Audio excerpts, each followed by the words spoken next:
Hello friends. Welcome back to the true story on our channel Crime Chronicles US, where America's unsolved mysteries, vanished criminals, and chilling cases come alive. Every story is real, every detail matters, and the truth remains buried in the shadows. Don't forget to like, comment, share, and subscribe to stay updated with every mystery. There is a certain kind of silence that falls over America on a Friday night. A silence so familiar that most people never notice it. Stores pull down their shutters. Banks lock their steel doors. Office lights flicker off floor by floor until only the emergency glow remains. Cars move lazily along suburban streets, drivers thinking about dinner, television, sleep, anything but danger. It is the silence of routine, the comfort of predictability, the sound of a nation believing the work week is complete and safety is guaranteed. And yet, within that silence, unseen by nearly everyone, a man stands perfectly still in the shadows of a tree line, eyes fixed on a small-town bank, breathing slow, steady, controlled. His heart does not race, his hands do not shake, his thoughts are not chaotic. Everything about him is precise. He is not here by accident, he is here by design. And though the town does not know it yet, tonight, a new chapter in a long, quiet mystery is about to begin. His name is Carl Gugation. He does not rush forward like a man driven by desperation. He waits, he watches, he listens. A portable radio scanner whispers faint voices of law enforcement chatter into his ear. Nothing unusual, no alarms, no disturbances. The world is calm, exactly as he predicted. He checks his watch. The bank closed 10 minutes ago. Employees will still be inside finishing final counts, locking vaults, storing paperwork. They will be relaxed, thinking the stressful part of their day is over. That moment, the space between alertness and comfort, is where he strikes. Not with panic, not with violence, with method. Carl steps forward, crossing soft grass, avoiding gravel that might crunch beneath his boots. His clothing is all black, chosen not for drama, but practicality. No reflective surfaces, no loose fabric, no unnecessary weight. A lightweight mask rests in his pocket. Gloves fit snugly over his fingers. A small flashlight is taped to reduce glare. A handgun sits at his side, not as a symbol of aggression, but as a tool of compliance. Everything has a purpose. Everything has been tested. Everything has been rehearsed in his mind dozens of times before this moment. He reaches the rear of the building, a door he has already studied, an alarm system he has already mapped, a camera angle he has already avoided. He moves with the calm certainty of someone performing a task he has practiced again and again. When he enters, there is no screaming, no chaos, just surprise, confusion, a masked figure appearing where no one expected him. A voice, steady and controlled, giving short instructions, hands raised, doors unlocked, cash placed in bags. No unnecessary words, no wasted seconds. In less time than it takes most people to finish brushing their teeth, the robbery is complete. He exits. He moves into the darkness, across a field, into a patch of trees, along a path that leads to a parked car, hidden beyond sight of the road. Within minutes, the town returns to silence. Within minutes, police sirens begin to echo in the distance. And within minutes, Carl Gugation is driving away, unhurried, unpanicked, already replaying every second of the operation in his mind, noting what worked, what could be improved, what should be adjusted next time. To the shaken employees inside the bank, it feels like a nightmare. To the officers arriving on scene, it feels like a mystery. No fingerprints, no clear camera image, no dropped item, no clue pointing to identity. Just a description, a man in black, masked, calm, efficient, disappearing as if he was never there at all. But this is not the beginning of Carl's story. This is only the moment the world first brushes against the edge of his design. Years earlier, Karl Gagassian lived an ordinary life. No criminal record, no history of violence, no flashing red warning signs. He was a man shaped by structure, by rules, by discipline. He had served in the military. He had learned obedience, precision, how to operate within systems, how to follow procedures, how to plan operations, how to remain calm under pressure. Skills meant for order, not crime. Yet somewhere along the line, curiosity began to twist. The same mind that once followed protocols began to question them. How secure were banks really? How predictable were police patrols? How advanced were alarm systems? How much of security relied on people believing in it rather than truly testing it? He began to study. Not impulsively, not recklessly. He studied quietly, patiently. He read books about bank security. He listened to police scanners. He learned radio codes. He walked neighborhoods near financial institutions, mapping escape routes, counting seconds between traffic lights, timing how long it took officers to respond to staged situations. He absorbed everything, and slowly a thought formed, not born from greed alone, but from challenge. Could one disciplined mind outthink an entire security apparatus? Could preparation defeat power? Could planning defeat probability? He did not jump immediately into action. He tested theories. He simulated scenarios. He rehearsed in his mind. He visited banks as a normal customer, observing cameras, employee behavior, closing routines. He noted which doors were locked first, which streets nearby were busy, and which were empty. He created diagrams, notes, timelines. Then he destroyed them, memorizing everything instead. Nothing written, nothing to find, everything internal. When he finally decided the time was right, the first robbery was almost anticlimactic. Simple, clean, no mistakes, and most importantly, no trail, no evidence, no link to him. It worked, exactly as planned. That success did something dangerous. It confirmed his belief. It fed confidence. Not reckless confidence, but a steady, quiet certainty that he could continue. And so he did. Another Friday night, another bank, another town. Same method, same result, again and again. Always Friday nights, always after closing, always small to medium institutions, always chosen for their proximity to highways, wooded areas, and limited law enforcement coverage. Patterns began to emerge, though no one saw the full picture yet. Local police investigated each robbery as an isolated event. Different jurisdictions, different reports, different evidence rooms, no central connection. Karl understood this weakness. He exploited it. State lines meant paperwork delays, communication gaps, different record systems. He moved like a ripple passing through cracks in the foundation of coordination. By the time departments began sharing information, the robber had already struck multiple times. Analysts compared notes. They noticed similarities. The same calm approach, the same lack of violence, the same method of entry, the same vanishing act. A name was needed to talk about the unknown suspect. And so, within investigative circles, a nickname formed: the Friday Night Robber. Media outlets picked it up. The name appeared in newspapers, then on television. A mysterious figure robbing banks without leaving evidence. Viewers were intrigued. Some were afraid. Some were fascinated. Law enforcement grew frustrated.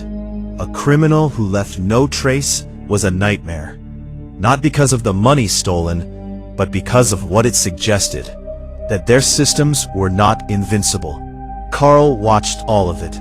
Every news clip, every article, every police statement. He learned from their words. When they mentioned new security measures, he adjusted. When they increased patrols in one region, he moved to another. When they installed better cameras, he changed angles of approach. He treated the investigation into himself as a free education program. Years went by, robbery after robbery, a trail of stolen cash stretching across states. Detectives retired, new officers inherited cold files, task forces formed and dissolved. The case became legend, a ghost story passed between law enforcement generations. "Remember the Friday night robber," they'd say. Never caught him. Carl lived quietly. No luxury cars, no mansions, no obvious spending. He knew that drawing attention would be foolish. He stored his money, saved it, used only what was necessary. He blended in perfectly, just another man in a quiet neighborhood, nodding at neighbors, paying bills, living a life so normal it erased suspicion. Inside, though, he remained alert, always listening, always watching, always ready to adapt if the chase ever returned. Eventually, the robberies stopped, not because he was caught, not because he failed, but because he chose to stop. He believed he had completed his challenge. He had proven his theory. He had beaten the system. And now he would fade into normal life forever, leaving behind a mystery that would never be solved. Or so he believed. But in one robbery, years earlier, something microscopic had been left behind. A fragment, a trace, something too small to matter at the time, stored away in an evidence bag, filed, forgotten, waiting. Technology advanced. DNA analysis became more powerful.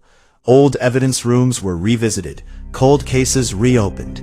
A technician, years later, pulled an old bag from a shelf, ran a new test, not expecting much. And then, numbers aligned, databases matched, a name appeared. Carl Gugasian. In that instant, the legend cracked. Somewhere far from the lab, Carl sat in his home, unaware that the past had just stepped out of the shadows and begun walking toward him. And that is where part 1 ends. Because what comes next is the fall of the ghost. Somewhere, in a quiet forensic laboratory, under bright white lights that never sleep, a technician stared at a computer screen and felt the faint, electric sensation of history shifting. Lines of data that once meant nothing now formed a pattern. A DNA profile extracted from a forgotten trace. A comparison run through a national database. A pause, then a result. A name. Not a code, not an unknown suspect label. An actual living person. Carl Gugasian. The words sat there in cold digital certainty, connecting decades of mystery to one ordinary man who had long believed himself untouchable. Investigators moved slowly at first, as though afraid to break the fragile bridge between myth and reality. They reviewed every robbery, every report, every photograph, every old witness statement.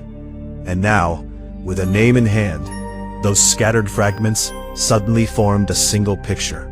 A former military background, training and discipline, knowledge of systems. A man who fit the profile they had guessed for years without ever imagining he was real. The ghost had a body now, an address, a life. Surveillance began quietly. Unmarked vehicles, observers who blended into suburban scenery, cameras set at respectful distances. And there he was, Carl Gugasian, mowing his lawn, carrying groceries, checking his mail, nodding at neighbors who saw nothing unusual, nothing threatening, nothing extraordinary. A man who looked like any other retiree, any other quiet citizen, any other person who had never once stepped into a locked bank after midnight. The contrast was almost surreal. The mind that had outwitted entire law enforcement networks now lived in complete normalcy, as if the past had been erased. But the past never truly disappears. It only waits. The warrant was approved. The plan was simple. There would be no dramatic raid, no unnecessary spectacle, just procedure. The same qualities Carl himself had relied upon for years. Early one morning, officers arrived. Calm, direct, professional. A knock at the door. A brief conversation, the reading of rights, handcuffs closing around wrists that had once carried bags of stolen money through forests and fields. No resistance, no shouting, only the quiet collapse of a secret life. At the station, evidence was laid out carefully. DNA results, timelines, matching methods, financial records, statements from old case files. Carl listened. He did not explode. He did not deny wildly. He simply absorbed the weight of inevitability. The system he had challenged had not beaten him quickly, but it had endured. It had waited. It had grown stronger. And now it stood in front of him with certainty. The confession came not as a grand declaration, but as a release. Years of secrecy lifted, the robberies acknowledged, the planning explained, the motivations described not as rage or greed, but as experiment, challenge, curiosity. A man who had once seen himself as invisible, now speaking into microphones, his voice recorded as fact rather than rumor. The news spread fast. Headlines, television segments, true crime forums. Law enforcement agencies that had once traded frustrated phone calls now shared closure. Detectives who had long since retired shook their heads in disbelief. Young officers studied the case with fascination. Victims watched interviews, hearing at last the explanation for a night that had haunted them for years. In court, the atmosphere was strangely quiet. No dramatic theatrics, no desperate pleas, just the methodical reading of crimes, dates, locations. A list of events that sounded like a travel itinerary of a man who had once lived two lives at once. Carl stood, listened, and accepted. Guilty, responsible, accountable. The judge delivered the sentence. Prison. Finality. The legend of the Friday night robber transformed in that moment from myth into history. No longer a whisper, no longer a mystery. Just a documented truth, a case study, a chapter in criminal investigation textbooks. Proof that patience and science eventually find what speed and force cannot. Behind bars, Carl's world shrank to concrete walls and scheduled routines. No radios tuned to police frequencies. No moonlit walks through wooded escape paths. No quiet thrill of planning the next perfect move. Only time, slow, relentless, inescapable. Outside, the world continued. Banks improved security. Police departments updated communication systems. DNA technology advanced even further. New criminals emerged. New stories began. But somewhere in training rooms and investigative seminars, someone would occasionally mention the name Carl Gagosian. Not with fear, but with respect for the lesson he left behind. That intelligence without morality can become danger. That discipline without direction can become destruction. That no secret, no matter how carefully protected, can outrun time. And so the story closes the way it began, with a Friday night. A small-town bank locks its doors. Lights dim. Employees leave with the comfort of routine. Cars disappear down quiet roads. The silence of safety settles once more. No shadow waits this time. No ghost in the trees. Only the memory of one. A man who once stepped out of darkness, challenged a system, and vanished. A man who believed preparation made him eternal. A man who learned, in the end, that time always wins. The night ends, the silence returns, the story is complete. So friends, if you enjoyed this video, then don't forget to like, comment, share, and subscribe to Crime Chronicles US for more chilling unsolved mysteries from across America. Stay curious, and we'll see you in the next story.